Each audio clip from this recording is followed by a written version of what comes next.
தேசிங்க ராஜா 2. தேசிங்க ராஜா 1க்கும் 2க்கும் எந்த சம்மந்தம் கிடையாது. அதான் ஃபர்ஸ்ட் இன்ஃபர்மேஷன். இந்த படத்துக்கு வந்து டைரக்டர் எழில் சார், அந்த படத்துக்கு டைரக்டர் எழில் சார். இந்த படத்துக்கு ஹீரோ விமல் சார், அந்த படத்துக்கு ஹீரோ விமல் சார். அந்த படத்துக்கு வில்லன் ரவி மரியா, இந்த படத்துக்கு வில்லன் ரவி மரியா.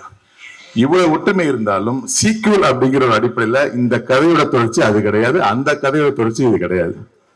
அப்ப ஏன் தேசியா 2ன்னு பேர் வச்சுன்னு கேக்குறீங்களா? இதுக்கு வேலை வந்துட்டா வெள்ளக்காரன்னு பேர் வைக்கலாம், மனங்கொட்டி பிறகு பாட்டுன்னு பேர் வைக்கலாம், சரணம் இருக்க பயமையின் பாட்டுன்னு பேர் வைக்கலாம், எது வேணாலும் வச்சுக்கலாம்.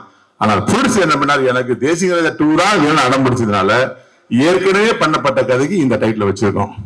இதுதான் வந்து இந்த படத்துல பார்வையாளர்களாக இருக்கட்டும், ரசிகர்களாக இருக்கட்டும், எங்களுடைய அன்பு நண்பர்களாகிய ஊடக நண்பர்களாக இருக்கட்டும், வலைத்தள நண்பர்களாக இருக்கட்டும், எல்லாத்துக்கும் சொல்லிக்கொள்ள விரும்புவேன்னா, இந்த படத்தை ரசிகர் பார்க்குற மாதிரி ஊடகங்கள் நீங்களும் பார்ப்பீங்க. தயவு செய்து தேசியராஜா 1 மறந்துருங்க. அதுக்கும் இதுக்கும் உள்ள ஒரே வித்தியாசம், அது காமெடி கலாட்டா, இது காமெடி கலைபரம் மூலதான். ஓகே சார், யூசுவலா சொல்லுவாங்கல்ல, ஒரு சீக்வல் ரிலீஸ் ஆகும் போதோ இல்ல ஒரு